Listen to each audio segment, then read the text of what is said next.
Welcome to the Back 9 Six-Pack with Mitch and Justin. Let's roll. Hello and welcome to episode 84 of the Back 9 Six-Pack. My name is Mitch, joined as always by my esteemed colleague Justin. And thankfully tonight, beer. Oh yeah, I know. I do. I have one too. Well, as we speak, the Bengals are playing the Cowboys on Monday Night Football.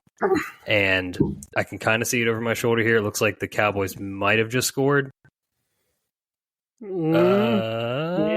no, maybe. Yeah, they did. CD Lamb. Yeah, so this beer is welcome and needed. But we're going to go ahead and get this podcast in so I can finish my hate watch after it. Anyway, related note, it sounds like we may have potentially found the hill that you died on this weekend. Yeah. I think we did find, no, because of who it was, we definitely found it, by the way. So we're sitting in church yesterday, and just so you know, like John Kitna goes to our church. So like, this is not like, wouldn't be, I guess looking back at it, probably wouldn't be like super, I don't know, like unexpected maybe. Sure. But what's funny is he wasn't there with John. The two guys in question were not there with John. But we're sitting there and two guys sit down, like come in a little late, sit down right in front of us. And my wife goes, that's Andre Yoshabas. I was like, no, it's not. Like, look out of here. Like, no, it's not. And I kept looking over there and I'm like, okay, like I get her point. Probably 6'3". I think he's listed at 6'3". Guy was like 6'3", 6'4". He's of Asian descent. I think he's from Hawaii, right? It's like, okay, I can sign it. So he kind of turns towards us like it looks like him, but it's not him. And I was like, it's not him. Stop doing this. Well, flash forward. I'm sitting here. I am convinced that it's not him. Like, no way. It's him. And we find out. We get verification. It's definitely him. Apparently his girlfriend goes to our church, takes pictures for our church. But that's the hill I'm dead on. I'm like, there's no getting off that hill. Because now I'm taking crap. Like, oh, I knew who he was and you didn't. Because that's usually my thing, right? Like, we'll be walking through an airport. I'm like, oh, that's so-and-so. Like, I can kind of pick people out that I know. Like athletes, things like that. That's my thing. And now I'm wrong. And that is the hill I'm going to officially die on. Wow. I mean, 10 out of 10, no notes for me. That just... Deep cuts, too. By the way, she went deep cut wide receiver. Like, yeah. That's what's like... It'd be one thing if, like, Jamar Chase walks in. It's like, okay. Like, she knows who that is. But, like, to know him and, like, pinpoint him is just... It's truly impressive, honestly. If that's going to be the hill I die on, I'm okay with it. Yeah, honestly, shout out Danielle for, like we said, even just knowing who Andre Yoshabas was. Yeah. I get it. She goes to a lot of the games with you and everything, but still, that's like, it's fairly obscure for like a not diehard fan. Yeah, it is. I mean, like you're talking like 4 deep on the wide receiver rotation for the Bengals. Like it truly is a deep cut, on the depth chart. So good. All right. Well, if you want to see what other hills Justin may die on, please subscribe, rate, and review the show. Follow us on social media at Back9Sixpack, and send us a fan mail text. We haven't did not get any this week. People coming down from the Turkey Open, I get it. There's a lot of fan mail and stuff around. Yeah, that. Christmas parties, all kinds of stuff. Yeah, I think we'll have some topics here today that might generate some conversation. Oh yeah, so we'll see. I think so too. That link is always in the show description, of course. Quick programming notes while we're here. This is our second to last live, or I guess new episode of the year. We will record this one and the one next week. And then, of course, the last two, or actually the week of Christmas and the week of New Year's, we will release our annual 2-parter, Best of Patio Beers. Always a fun listen. You kind of forget. I love it, too, because I get to go back through all of them when I'm kind of building it, and it's fun to listen to. I mean, I've already got like 5 or 6 on my list that I'm like, these are no-brainers. Yeah. So shout out to Gunt. He's on there, I think, at least once, maybe even twice with his questions for being on this year. But it's always a fun listen for everybody else. And then it's fun for me to kind of go back and build that episode. So, yeah. So if you need something to kill some time during Christmas and New Year's, the holiday season there, we'll have you locked and loaded with some Patio Beers questions. quick hitter here, because we didn't do this last week. We were recapping Turkey Open. Best thing you saw in golf this week? You got any nominations? Well, hold on, wait. Before you start, I don't think we ever recognized that Bryson did make the hole-in-one. That was like 2 weeks ago at this point. Yeah. But that did happen. Yeah. Go and on. you know what's sad? You know what's sad about that too is like every day I'd look forward to watching those videos. Every day. And they just get stripped away from us right before Thanksgiving. Yeah. But congrats to him that he didn't get to like 50 balls, because I don't know if the content would have been as good hitting 50. Like, I think he got to like 17 or 16 or something like that. So that's also a lot. That's also a lot of reps hitting a golf ball at your house when you have full glass windows. So yeah, like he did not need to play the odds on that at all. He's a math guy. He probably he knows the more chances, the more likely something's going to happen. So. Right. My best thing in golf, Scotty Scheffler, coming off of arguably one of the best years, ever, maybe. I mean, you could argue that. Comes out after putting everybody in a body bag last year, and he switches his putter grip and wins. Truly pissing on everybody else. Let's just call it what it is. He's out here tinkering with things after having the year he had, and then goes out and wins it with the claw grip. I think he might win 15 times this year. I'm pretty convinced of it. So, but I just couldn't believe it. Like, I'm like, this dude just had a career year, and he comes out with a new putter grip and then wins. Yeah. Yeah. And I mean, like, for as bad as his putting was this past year, obviously with all the wins and stuff, I think I had heard that the stat was like he did improve upon it from what it was prior. So he was still like, while he wasn't good, he was still middle of the pack on tour. So like, if the claw suddenly unlocks his putting, I mean, my God, we're just done for. Yeah, that's why I'm saying, like, I'm convinced, it's like, I thought his putting got a lot better last year. It was like, okay, he's maybe found a groove, and now he switches, and seems like he's putting better than with the claw than he did last year. So if that's truly the case, everybody's in big, big trouble. So. Yeah, no doubt. So for me, I think the theme of kind of heading into 2025 for me is like this whole game improvement and like trying to actually get better at golf. And so I know John Sherman, he's been around for a while. He's at Practical Golf on Instagram. Oh yeah. I follow him. Yep. Yeah. And so I, for whatever reason, finally hit my feed and I decided to follow him, but he just has like a ton of really good posts that kind of like contextualize golf for you. So when you're someone that's like, whatever your handicap is, like, we have a tendency to beat ourselves up, right? Yep. And so he has a lot of really good posts. They're just like, a typical PGA Tour player lands the ball 20 feet from the pin from 100 and 125. We would hit a shot like that and think it's dog shit. Yeah. Because it's not 5 feet away. Well, the average tour player is hitting it 20 feet. So just good reminders along that line, but then also like kind of just giving you an idea of like how you can actually improve. For example, this one right here, typical tour player averages 3.5 birdies per round, and most of them are on par fives.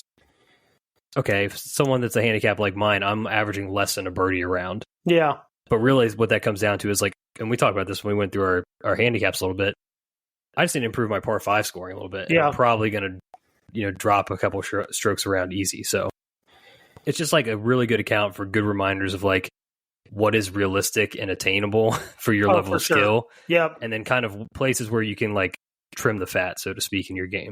Yep.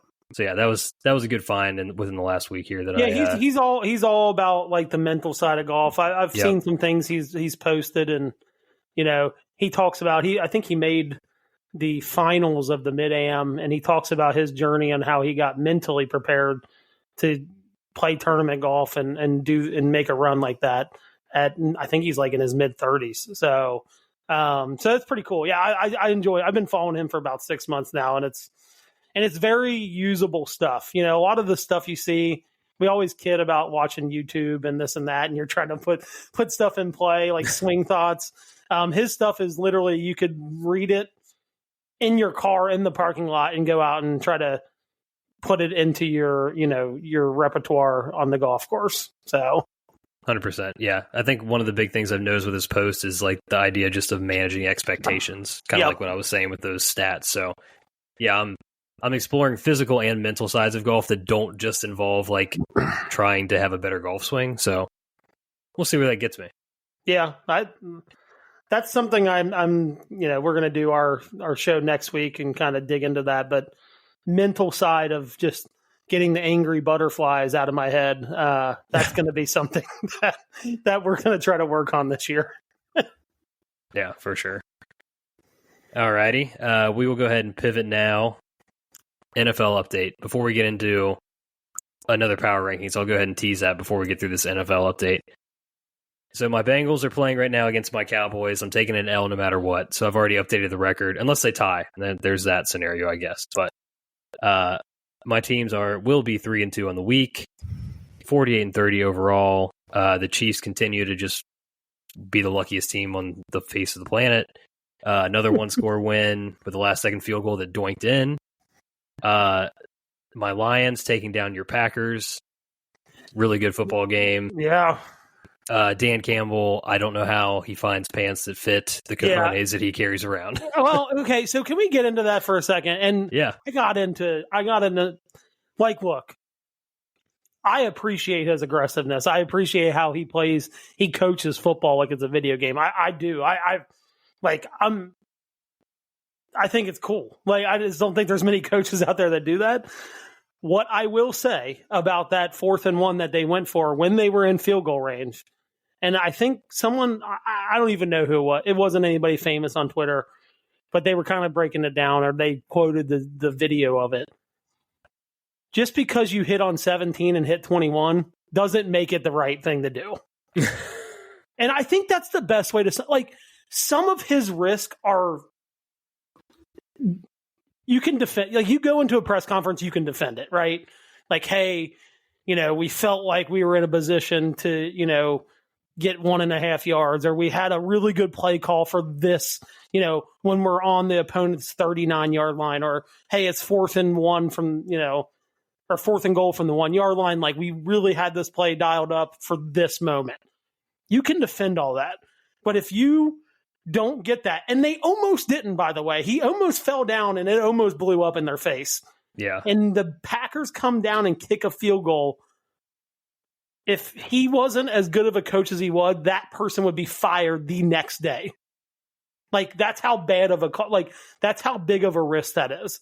You have a chance, and mind you, it wasn't like the Packers had 3 timeouts. Like, they had no timeouts. They were going to have to go 35, 40 yards with 20 seconds left with no timeouts. And if you look at those percentages based on that scenario, and the guy I was arguing on Twitter was like, but is it based on the Lions? I was like, no, dude, it's general statistics of here's the outcomes if this happens, right? If they go for it and don't get it, their win percentage goes from like 89%, or I think it was actually 92%, where they were at that moment.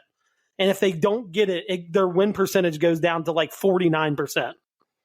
So the point is like, and then their win percentage, if they get it, only went up like 2%. So literally you were increasing your win percentage by 2 with the risk of a 50% or 45% drop in win percentage if you don't get it. So that's where it's like, just like hitting on 17, right? Yeah, there's like that slim chance that you're going to like, automatic win, right? Almost. And then completely blowing up in your face, right? So that's where it's like, that's where I'm like, I get it. I appreciate his aggressiveness, but there's sometimes, and for instance, like the playoff game 2 years ago, didn't have to go for 2. Like, it's probably not the right call. Maybe take it into overtime. He does it anyway. Like, there's moments where he's just like, I'm aggressive, so this is what an aggressive person does, rather than like actually taking a step back and go, hey, if we kick the field goal here, our win percentage is like 95%. You know what I mean? So I'd love to know your thoughts on that. Yeah, I totally understand everything you're saying. I think I fall more on the side of going for it there. Only because, I mean, I get the math that you just laid out, obviously, too, but there's like a few things here. One, you get that first down, it's like 100% chance you're going to win. It's not, though. I know, but it's pretty close. Like, you're you're kicking the last second to win versus it would have been like a 50-yarder from where they were. No, they went from a 42-yarder to a 38-yarder. Okay, so not that big of a difference, but the time running off. That's the other thing. If it's like, hey, we're at 52 yards, this is not a chip shot, then I actually would probably lean towards going for it, right? But when you're trying to go from 42 to 38, the percentages for an NFL kicker don't change that much. Realistically. So there is that side of it, but then there's also just like the tone setting, culture building, like this is who we are, this is what we do. And it feels like that organization is like full go all in on it to the point where like I don't think it would be a situation that you called out like where someone makes the wrong call and gets fired the next day kind of thing. So it's like that is part of it. But I'm just saying, like, if a coach that's like 6-6 on the hot seat makes that call, they're getting canned the next day. Like they just are. They are at the very minimum. Someone's getting fired the next day. But my whole point is, I'm coming from it from it's okay. I'm coming from it from an angle too of I cheer for a team that has a guy that pretty much plays exclusively not to lose. So I sincerely appreciate a coach that is going to do that and just go win the game. Like just go win the game. That's what it is. I appreciate his aggressiveness. I think he goes for things when most coaches don't, where people at home are like, why are we not going for this? Like, you know what I mean? Like, and then, so I get that and I appreciate that. But when you're in their whole thing is like, Ben Johnson's a analytical guy. And it's like, but that's not analytics. Like analytics is looking at the numbers and saying the numbers tell us to do this. The numbers told you to kick and you didn't. So like to say you're an analytics people when you actually win against analytics is kind of a tough argument. But I guess my whole point is like I'm arguing with people and they're like, well, is it based? It doesn't. It's like based the fourth down bot. If you don't follow it on Twitter, if you're on there, you should. If you're like, that's a questionable call, I don't know why we punted there, or that's a questionable call, I don't know why we kicked it there. Kicked the field goal. It literally just goes by like I think it's like 10 or 15 years of outcomes, and it's percentages based on like how you're like how much that win percentage goes up or down based on the decision made, and it tells you like this is a strong go for it, or this is a strong kick the field goal here. This is a strong go for two here. Like it tells you everything that's going on within a game because it's essentially a bot pulling numbers from past outcomes essentially. But it says it was like a strong kick it, like a very strong kick because it sees the downside, right? Like if you don't get it here, now they go down and kick it. They have a chance to go down and kick a field goal to win, not just a tie. Yeah. So, but I just thought that would be an interesting scenario for us to talk about because I had very strong feelings, not because of like, oh, they ended up winning because of it. I'm just like, they almost had the worst outcome from that, him tripping. And it's just like, when is that at some point going to backfire? Because it eventually will. And it might only happen once, you know what I mean? But what situation is it going to backfire in? And how much is it going to cost them? Is it going to just cost them a regular season game or is it going to cost them a playoff win? That's really because it's going to it actually already backfired in that game for them. They went for a 4th and 1 on their own 30-yard line. Yeah, I think they essentially gave up 3 points. Well, they ended up scoring a touchdown, but they essentially gave up 3 points almost automatically. Yeah, I think they went for it. I think it was 6 times. They got 5 of them, including obviously the one that sealed the game. But yeah, I mean, I guess that is when you're playing that way. That's the risk you take, right? So, yeah, I guess so. Anyway, Lions. That's their 11th straight win. I took them in the 3rd round of our draft. That's crazy. And I think a theme here is you took the Eagles in the 3rd round of the draft. They've won their 9th straight now. Yeah. So 2 of our stronger teams coming from the 3rd round. Let's see what another highlight here. Oh, my Falcons have lost 4 in a row. So that's really looking great. Kirk Cousins looks dust. Dude, he's toast. He just has 0 zip on the ball right now, it looks like. Everything is just a floater. Yeah, I'm concerned about that bottoming out. On your side, the Niners just continue to take barrel fire in terms of injury, but they're still kind of there. Yeah. Dolphins on a little bit of a heater. I know they lost to the Packers last week, but they've strung a few together. The Jaguars beating the Titans yesterday was not good for me. Yeah, gotta win, baby. The Jags. Not good for me. So you went 4-1 last week, picked up a win on me. Like I said, 48-30 for me, 43-35 for you. The race is tightening down the stretch here. Oh, I know. This week was a big week for me. If, holding out a last second field goal, if I go 5-0, this is really tight. So I like where I'm at. I like some of the matchups I got coming down the road here. Some winnable games for the teams that I just were probably writing off. The Dolphins, if they can get it back to 500, would really give me some big strides here coming down the stretch. Yeah, and I think there's a big game. I don't know when it is, but I'm pretty sure the Niners still have to play the Lions. I could be wrong about that. Yes. Okay, so that could be a one that tilts things in this one, honestly. Yeah, and again, it's just kind of one of those things where it's like Shanahan's gonna they're so injured, but like that feels like a game where it's like he's gonna bring his A game, and like they have no business winning that game. I could see them winning that game. You know what I mean? Like, going in, no business, playing the best team in the league, all these injuries, and I could see him just coming in and putting on like a absolute coaching clinic. You know what I mean? Yeah, I'm like I said, I've got a lead here. Little concerned with how the roster overall is looking, but I'm hoping the Chiefs and Lions can just carry me home. That's basically the best shot I have here at this point. The Texans are such a mystery to me. I don't know. The only thing that you're going to take down the stretch, because the Lions and the Chiefs are like, they might be in a situation, depending on how these games go the last these next couple weeks, where they could actually rest guys for like 1 week for sure, maybe even 2 weeks, where they play like a half of football. And because they don't need those wins. Definitely interesting. It's almost one of those things. It's like, oh, they got me 13 wins, but coming down the stretch, they got you 2 losses because they're sitting guys, right? Yeah, that could be tough. Week 18 could be tough scene for me. Well, I'm kind of in the same situation with the Packers. They have a 98% chance to make the playoffs. Once they make the playoffs, they won't be able to improve. They really their don't seeding, even have a chance to get their seed better. Like, they're going to be the 6 or the 7.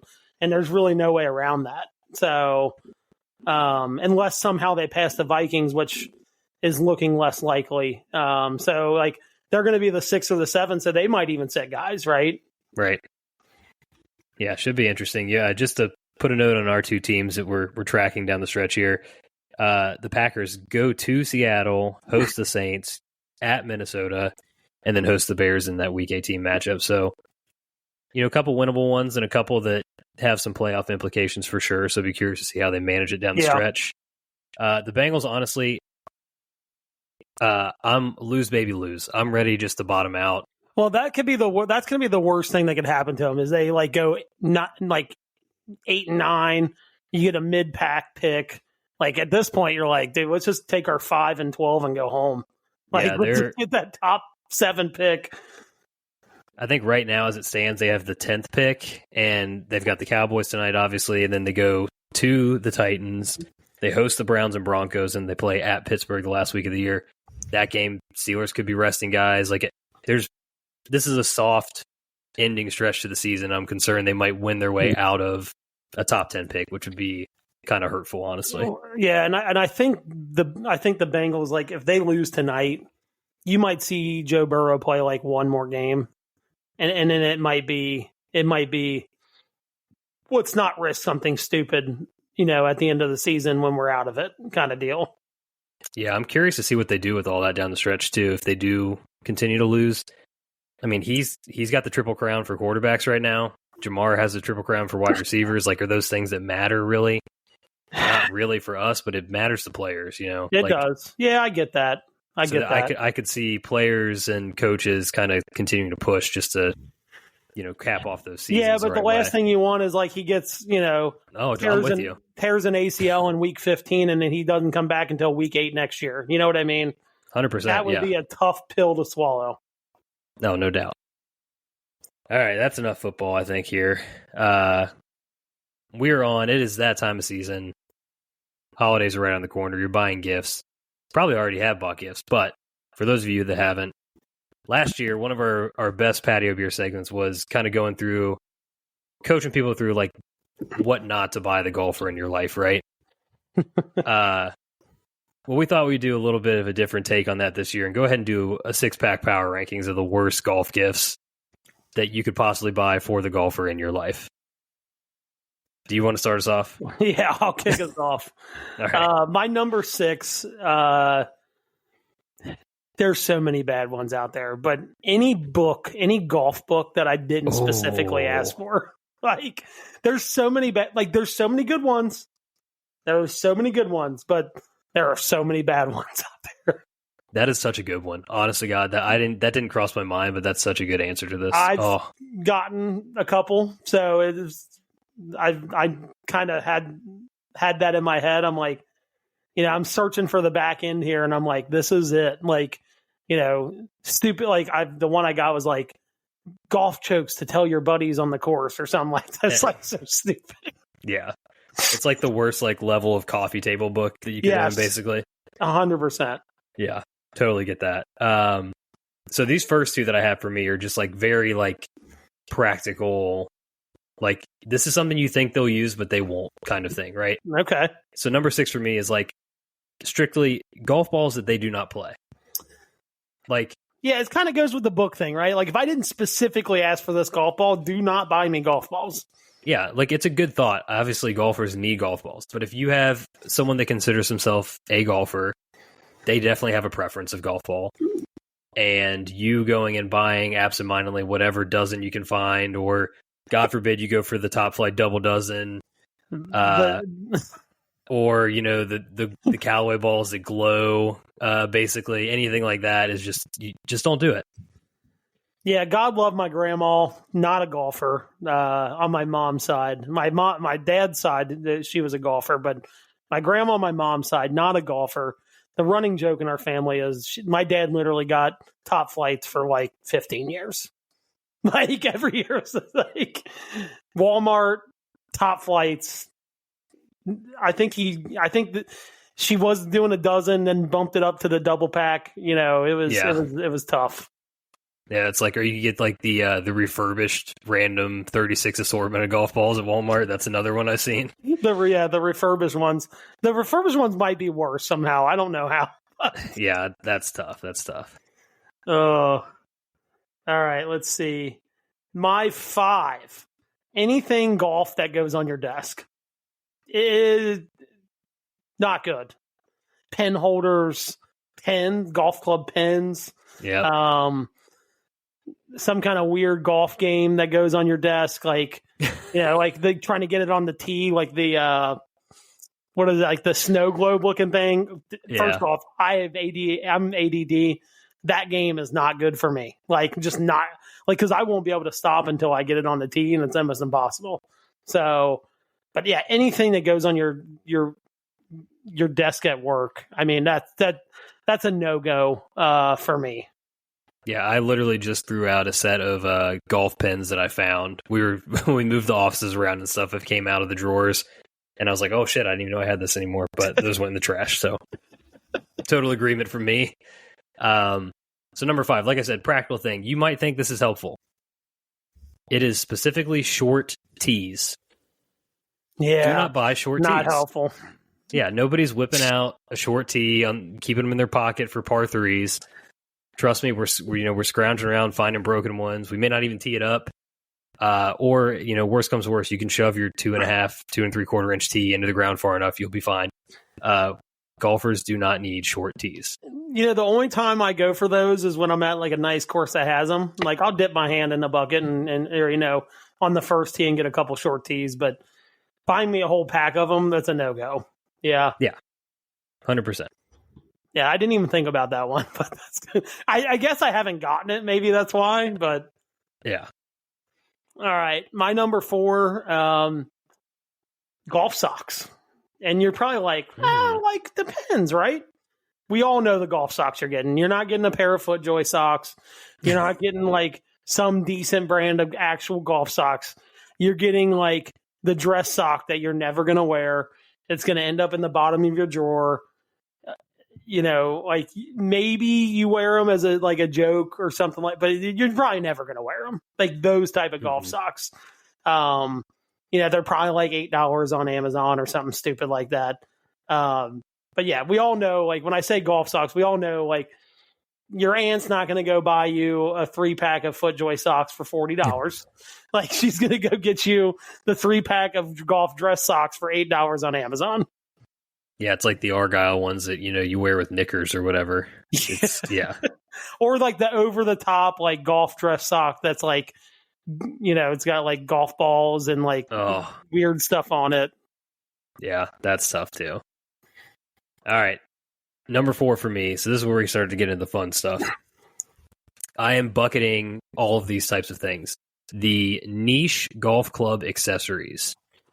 So I am talking like the putter plunger goes on the back of your putter so you can put it in the golf hole. I'm talking groove sharpeners. Yeah. Iron covers. Like any of that stuff. Just no. We will not use that. It should not exist. I get a little bit more specific. I think the one I name, my number 1 can probably fall into this. Okay. But it's very, very specific. Okay. Yeah, definitely. You can holster that one then. All right. Now we're getting into the nitty gritty. I think from my list of most of these listeners are probably they've gotten this. Yeah. I think I've gotten like 2 of a couple of these. Number 3, toilet golf. Everybody knows what I'm talking about. The toilet golf game is absolutely useless, especially when you have like kids in the house. Like, dude, that's a goner, right? Like the balls are going to be gone. It's going to get broken. And frankly, in the age of cell phones, we all know what we do when we're on the toilet.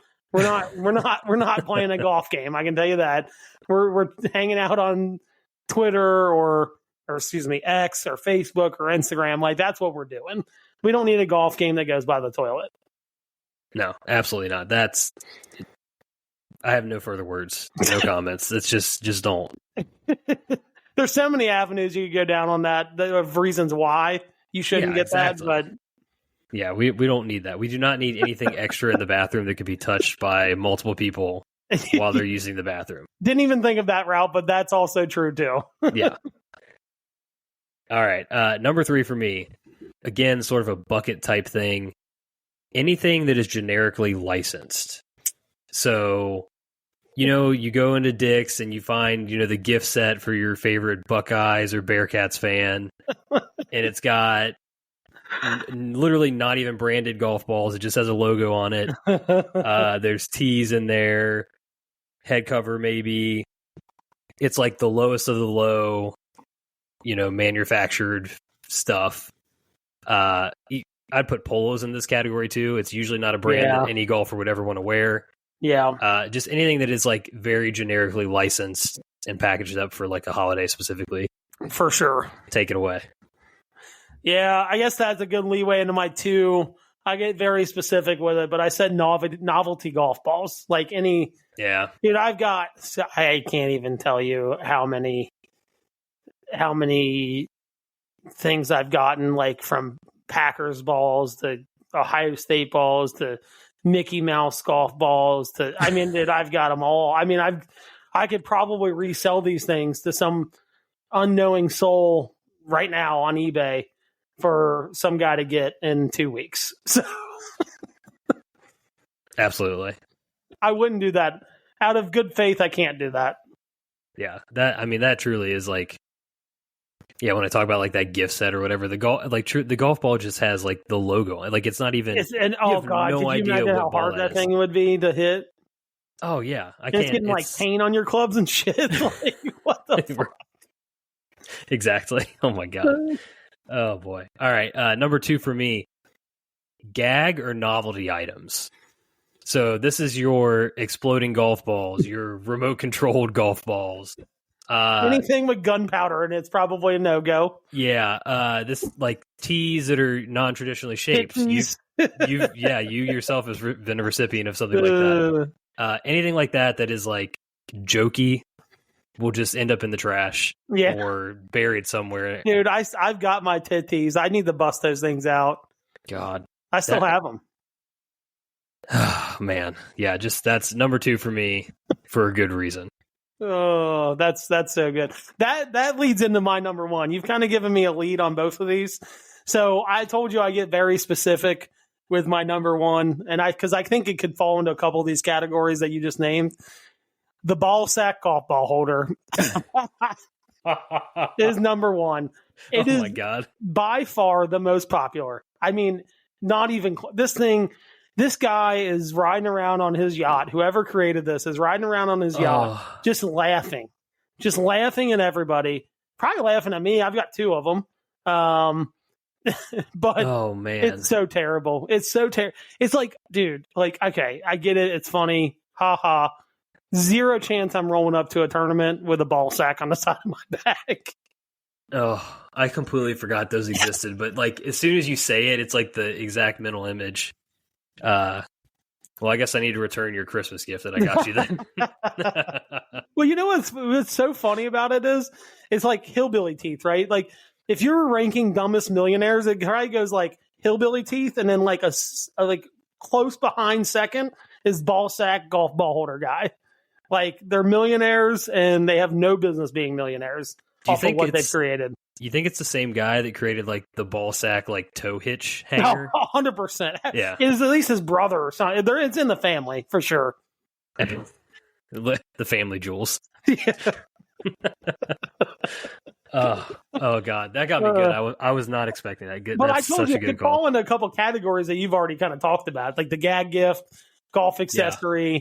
I don't think it's either of those things, for being honest. But it's truly like, and it's like, if you look on Amazon, it's like the second thing that pops up. Yeah. Like, it is true, and that's why it gets bought all the time. I'm pretty sure. Like, they're like, "Oh, this is so funny. Buy it." Like, Justin's gonna love this. No, I'm not actually. Oh my God, so good. Yeah. So my number 1, mainly because I find it insulting and very just like, it's like almost like the sign of being like mega golfer, like very amateurish. Yeah. A scorekeeping device. Oh my God, those are the worst. I tell you, it just missed my list. I've never gotten one. Maybe that's why I didn't make my list. But yeah, they're bad. Yeah, like the clicker or the beads or whatever that you put on your bag and you're supposed to use to keep score. Like, that's just no. We banned. I played in a tournament.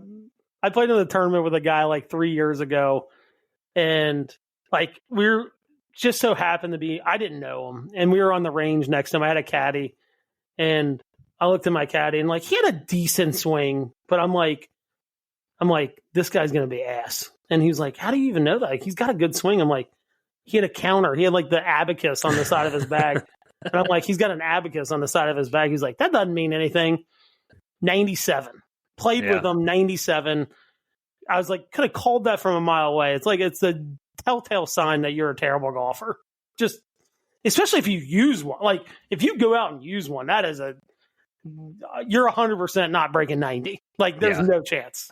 That's what I mean. It just like, it gives off a very specific vibe. If you see it, you know. You just described perfectly what I was trying to get at with that one. Oh man, that was good. God, the counter. It's like, how many fucking shots do you think I'm taking out here? Jesus. But when you tell your wife it takes 7 hours to play 18 holes, I can understand. Like, when they ask, like, "Hey, would he use a golf shot counter?" Like, well, it takes him 7 hours, so maybe. Yeah.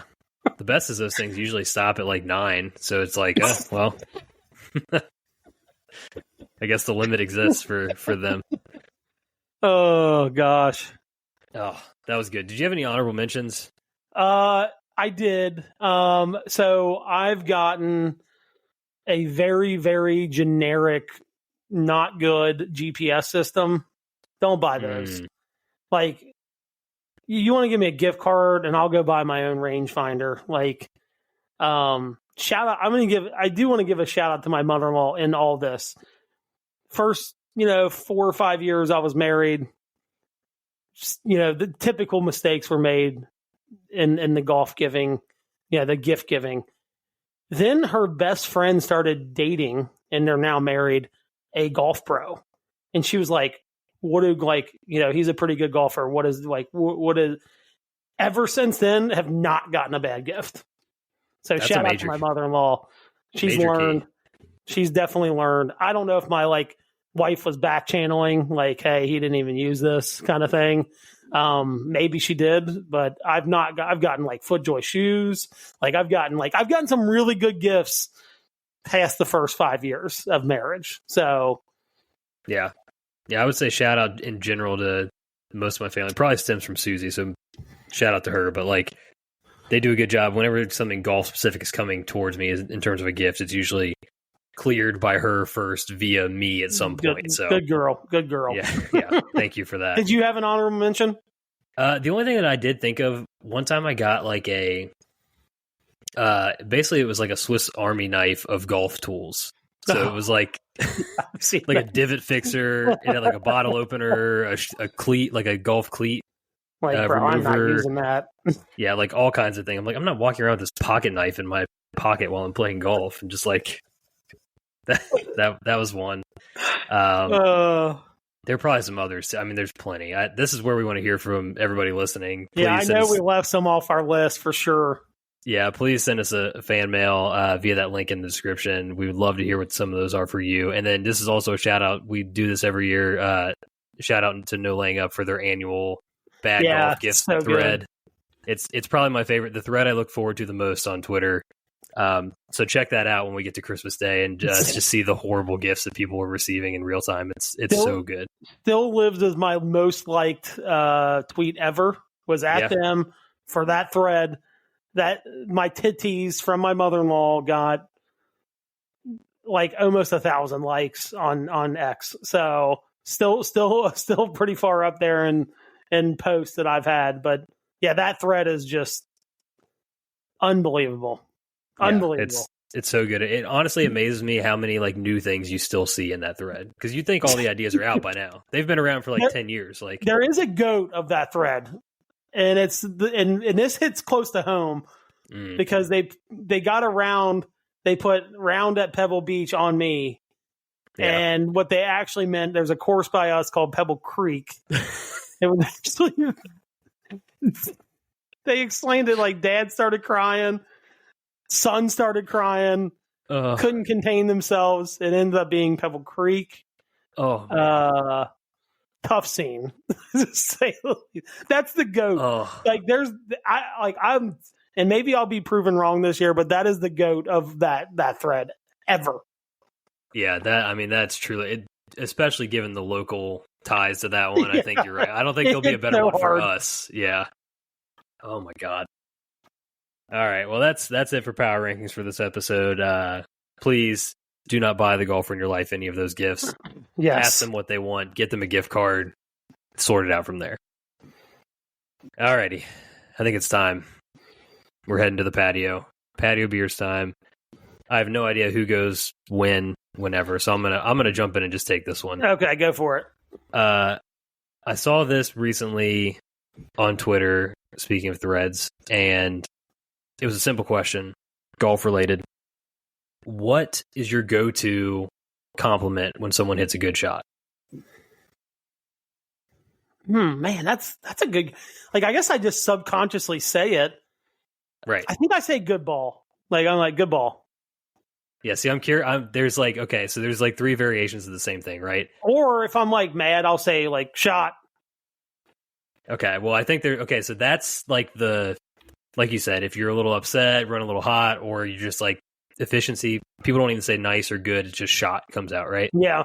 But there's good ball, good shot, and good swing. I think are the 3 variations that are very, very close. Yeah, that's for most people, I would say that's definitely. I'm trying to think if someone I've ever played with consistently used something that's not one of those 3s.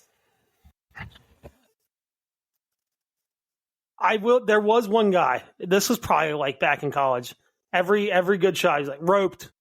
That's roped. Appreciate it, bro. Oh my God. He might be the only one that I've ever heard deviate from the list that you just said. I think I I feel like the default, number one, I think good. It should be good instead of nice. I think most people say good, but I do hear some people that are committed to nice. I don't know why. I just think good's easier. But I think I might say good swing more than I think, and I don't really know why. But I think that I might say that more often than I say good ball or good shot. Yeah, I don't think I'll ever use nice. I can almost guarantee that I'd never, maybe like on a one-off, but yeah, it's always a good, and there's a variation in there of good shot or good swing, or just shot. You know, I don't think I deviate much off of those. Do you ever accidentally say ball instead of shot? Just like, oh yeah, I think I've made that mistake before. Oh yeah, because I think 100%. I think shot by itself works well and easily, but if you just say ball, that's kind of seems odd.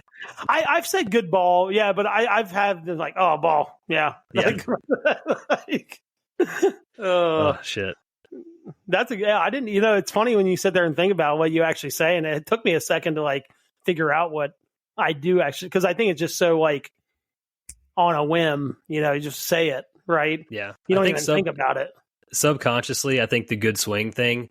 It's because I'm a process over results guy. So like I'm like, you know what, good swing. Maybe the ball doesn't work out for you, but that was a good swing. So you gotta reward the process. Every once in a while, when I'm playing with someone I know, I'm like, "Oh, that's fucked on." Oh yeah, that's like mine and Gunt's go to when you hammer a drive. Yeah, that ball was fucked on. Oh gosh. All right, I got a good one this week, and this might butt into a little bit what we're going to talk about next week. Not so much, maybe. So, realistically, let's both pick a course that we can realistically get onto that is on our wish list for 2025 to be able to play. We might even have the same one. Well, I mean, this is bullcrap because you're going to Scotland. No, I'm talking like not already planned. Like I don't have this plan. Like you don't have this plan. Like not like if I wasn't going, I'd be like, and I was thinking of teetering with the idea of going, then that would be on my wish list. But that's already happening. I'm pushing that to the side. Something that I do not have planned. Yeah. So let's do one locally and then one not locally. Interesting because I sort of toyed with the idea of like, let's fire up a golf trip. Now you going to Scotland's kind of putting a little bit of a damper on the potential of that happening. You never know what I could pull. So I've kind of been tossing around the ideas of getting up to Michigan. If we want to full send it, going down to the Carolinas. And then if we just want to like, okay, this is a doable weekend trip. Like let's head over to Indy. Being in Cincinnati, that's only an hour and a half or so away. So I think for me, the pie in the sky would be to get to Pinehurst finally. Like that would be fantastic. Yes. That's the least likely to happen of what I've just talked about. Yep. The Indianapolis bucket, there's a lot better courses than you would think, maybe, if you're not from around here. I would love to go back to Otter Creek under normal conditions. I want to play Brickyard just for the novelty of it. Yeah, it's a good course too, by the way. Yeah. It is actually a really good course. And I know we've talked a bit about like potentially hitting up Purdue. I know the camping course is hard as shit. It's so good. But I know it's good. So that's a few. But I think for the Michigan stuff, and I can't give you the specific names of courses, but you might actually know a couple. I'm really zeroing in on Grand Rapids. Yeah, it's such a good area for golf. I mean, you get that sand-based turf, and it's just like it just, even in like a bad climate like that, it's just, the grass is just always good. It just always is good because of that sand. Yeah, there's a couple. They got the one, I cannot remember the name of it, but they play it in reverse. So you can you play it one day going one way and then the next day going the other way. I think it's called like the Loop. I think it's called the Loop is what it's called, or something like that. There's that one. You got Arcadia Bluffs up there. I mean, there's some really, really good courses.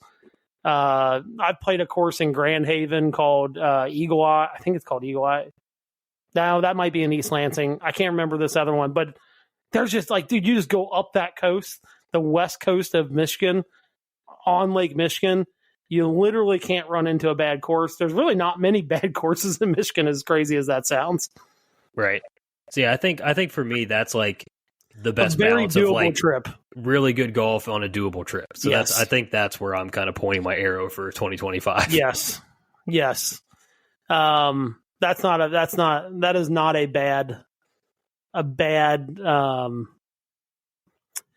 guess a good way to kind of get something in that you've never played. Yeah. Do you have one locally that you'd love to play that you've never been on? Yeah, I do. Camargo Country Club. Yeah. God damn it, So, Nick. Our local one I knew was going to be the same. That's my, I've pretty much played almost every private course in Cincinnati. Shout out to our golf association in Cincinnati. They put tournaments in places where, for that reason, right? Like get people on courses that they've never played. So I played almost every single one of them. That is probably my last one in Cincinnati that I've not played. That's my local one. Very doable. For most, probably not, but it's very hard to get on there, even if you know somebody. But we know a guy that works there that could easily get us on there. Hopefully, maybe even an episode next year surrounding that. Fingers crossed. So that's my local one. The I guess non-local one that there's a couple, and I guess the one that I probably have the best chance at playing is down in Bowling Green. And hold on, I think it's called Stonehenge, but I could be wrong about that. And the only reason I say that is because I think our tournament, the Tri-State, is going to be at this golf course next year. Yeah. That's the saying anyway. Excuse me, Old Stone. It's phenomenal. I think that like non-local, that's probably my best chance. Like, but it's definitely on my wish list. Valhalla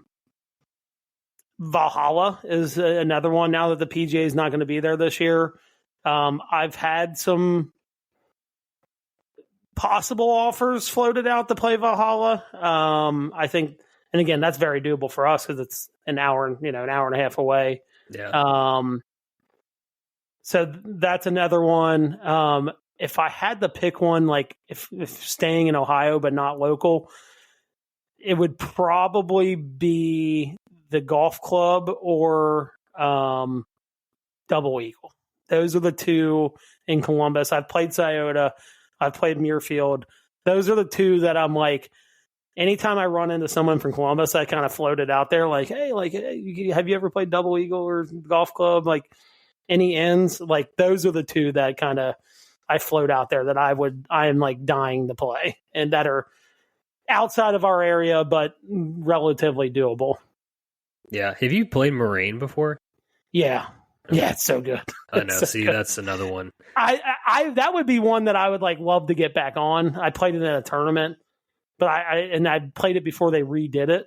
They cut down a lot of trees and kind of redid a couple things. I'd love to play that one again. Yeah, we've talked about this on this pod before because your answer, like you have said, figure out however you got to make it happen. If you get like an invite or a way into something like this, you just have to. And I messed up, and I had a chance because number one on my list in Ohio would be Inverness. That's the course I want to play the most. Yeah. And my brother-in-law caddied there while he was up at University of Toledo, and I could have gotten out there, and I just never took the chance to do it. Yeah, so that hurts. It's funny. Like I went to school up that way, and I don't really have a lot of ties to that place as far as like even opportunity to get on. That's the one that I'm like, I'm dying to get on, but like realistically get on, probably not. I just don't know. I just don't know people that are members there or anybody that even has a tie there. Like I know a couple ties to the golf club and Double Eagle that I'm like, if stars don't even really have to align that much to go up there and play those, it would just be like, hey, well, I'm playing on Monday, come up and play. Like, and I would be up there in a heartbeat. But that truly, like, I've told people that. I'm like, if you get offered, like, you say yes and figure it out. Like, you beg people to babysit for you, especially if you have kids, or beg your wife and tell them how crazy this, you might not get this opportunity again. Like, you just got to say yes. Because if you say one no, that person that maybe they have ties in the other courses, will never ask you again. Yep. Yeah. That's very, very good advice. I need to find a way, just like there's so many that I just haven't played at all. Like I haven't played Mac before. Oh God, I've played none of these other ones. Our goal is to like expose you to at least the local ones. Yeah, I just haven't played any of like the good local. I think honestly, that's what I should do. It should be a goal. Mac should be my number one goal because I think that's very doable. Oh, very. Yeah. I think I might even be able to get you out there. Like that's what I mean. Like I need to go play Mac this year. That's Mac and Camargo. I have to get on those two courses. Yeah. I mean, I would tell you if I was making a list, if I hadn't played these in Cincinnati, my list would go like Coldstream, like Camargo, Coldstream, Mac. Yeah. I think if you're looking at Cincinnati as like what are the best courses in Cincinnati, like those three kind of stand alone, like completely on their own. And a good way to get on these courses is a scramble. You know, like as crazy as that sounds, like I want to play my own ball, but there's a lot of courses I've played that I've wanted to play that I'm like, all right, I'll deal with the scramble. Like, you know what I mean? But at least to just be out here. So, and I mean, even that way, like just getting out there in the scramble or whatever, you know, maybe you make a connection while you're there too, right? Like, you know, that's the big thing. When you play with people you don't know, like you just got to float it out that you like traveling around playing golf courses because you don't know, like 90% of the time, 95% of the time, they're not going to have a connection. But like, it's always that 1% where you're like, man, like there's some courses I've never played, like have that discussion because they might be like, you know, my uncle's a member there or, you know, so I know so-and-so out there. I could probably get you on. A couple courses that I've played have happened that way where it's like, oh, dude, like I know someone out there. Like I can get you on, get their phone number. Next thing you know, you're playing it, you know? So yeah, just some friendly advice for getting on some of these courses. Yeah. Work the network, baby. And you're a good enough golfer. Like some people are worried, like if someone invites someone out to a place, like they're worried about bringing an 18 handicap because a lot of these courses are harder, right? Yeah. That's not you. You wouldn't like go out there. I mean, like, are you going to play your absolute best golf? Maybe not. But you're going to keep it reasonable. You're going to move fast. So like you're a good enough handicap. There should be no reason that we can't get you some invites to these places. I like this. Let me get you working for me to get these invites. That's what I need here. I got work the lines for me. Yeah, we got to get you on NCR. Like these are like really obtainable places that I don't think you've ever played that you must play. Right. All right. We got a couple minutes here because this is a bit of a tidier episode. A few things. One, I did start the stack system this past week. So I've officially done the baseline and the first session in the foundation series, which is like the very start of it all, obviously. That's why it's called the foundation. So we're on our way. We are on our way in speed training. I have it's very sad news to report here for you. So I sent you guys the screenshot, right, the other night? Yeah. So that was two things. One, that was total distance, not carry distance. And two, it was set for, like, you can change the baselines in your app for, like, your climate, essentially. Yeah. It was set for 2,000 feet elevation. Here in Cincinnati, we're not even at 1,000. Now, as I say, we're like, depending on what part of the city you're in, you're between 500 and 700. Yeah.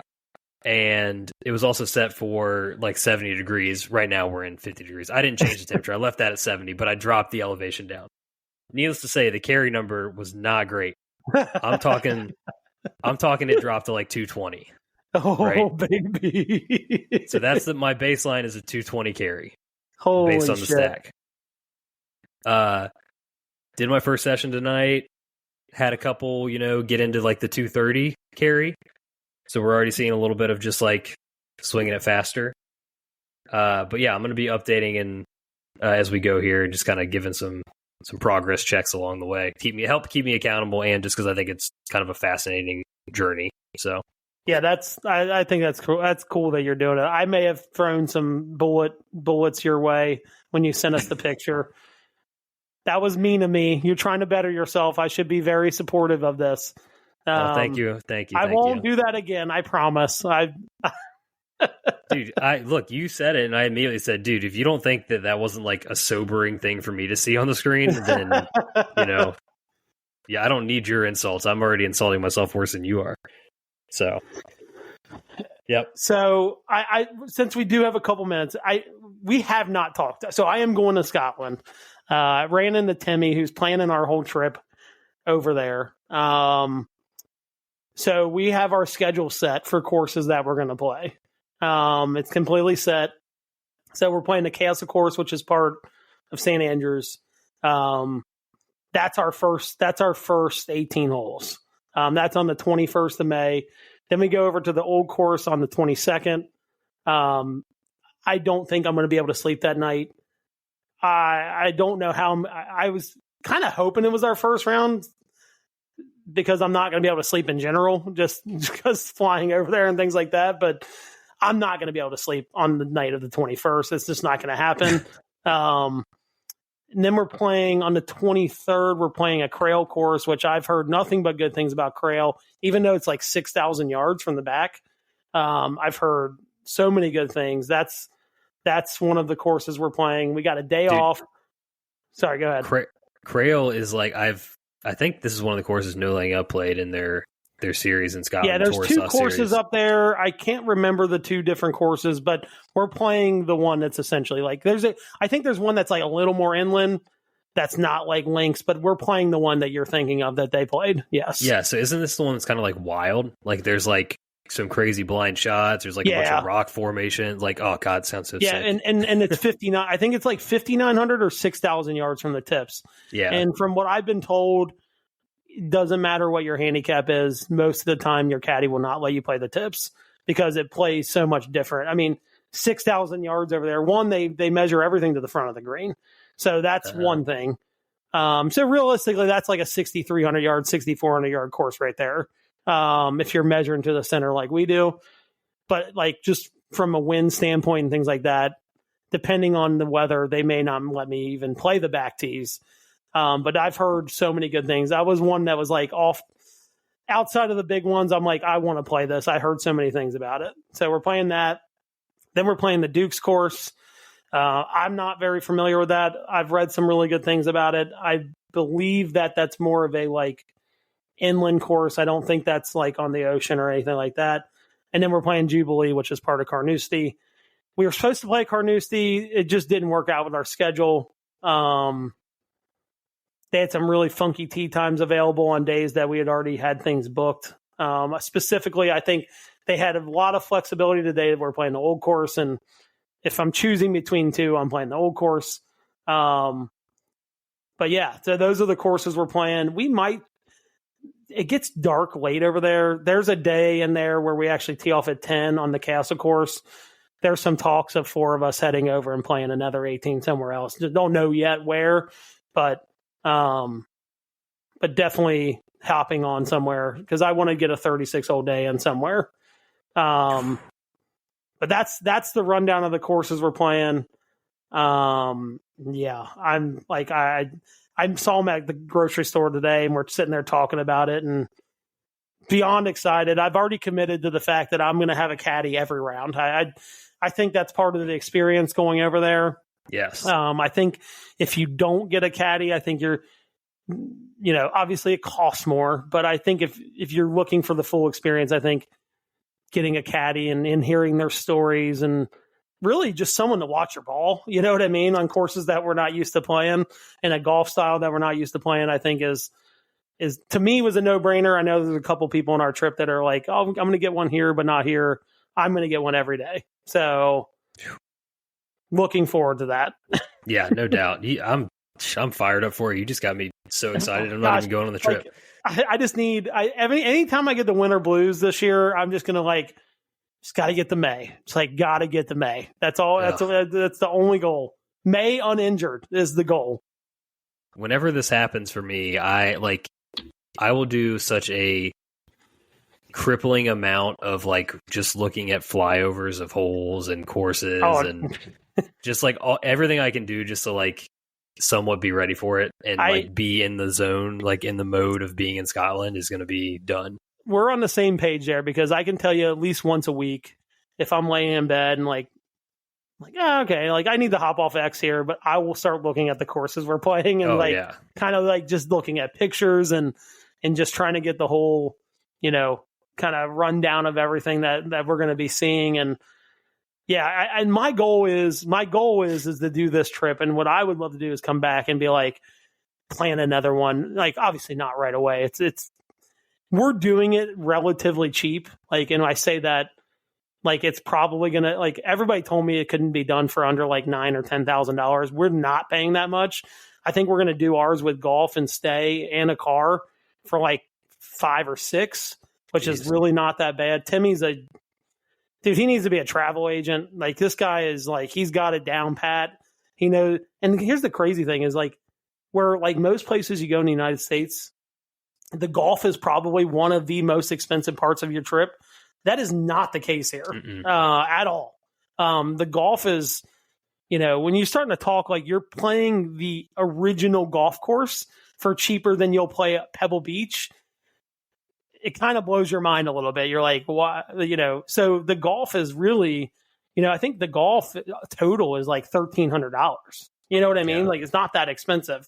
That's not including caddy, but that's kind of the thing I think that I'm learning, that I'm like, oh man, it's like golf's going to be like $2,000 or $3,000, and then you got the plane ticket. That is not the expensive part at all. And honestly, I would tell you to go over there and book courses and just book the courses you want to play, because it's not going to be nearly as expensive as you would think it would be. Right. So that's my 2 cents. I know we haven't talked about it much, but our schedule got set like last week, and I was like, I got to at least mention that. Oh, so good. So good. All right. Well, I guess that's a good note to get out of here, is my jealousy of your trip to Scotland. So we'll leave it at that.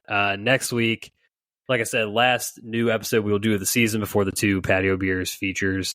Next week we got some fun ones. We're going to run back a Golf's Naughty and Nice list segment that we did from last year. Love it. Kind of recap and get our heads wrapped around getting back into a new golf season come the new year. And then we are also going to do a bit of a year in review. So we'll have some superlatives, kind of like year in review of, our golf, other things in the world of golf around us, all of that. It'll be a good episode to close the year on and head into 2025. So, all right, everybody. Until next time, cheers. See ya. Thank you for listening to another episode of the Back 9 Six-Pack. Be sure to follow us on Instagram and Twitter at Back 9 Six-Pack for all your content needs. We'll see you guys next week. Cheers.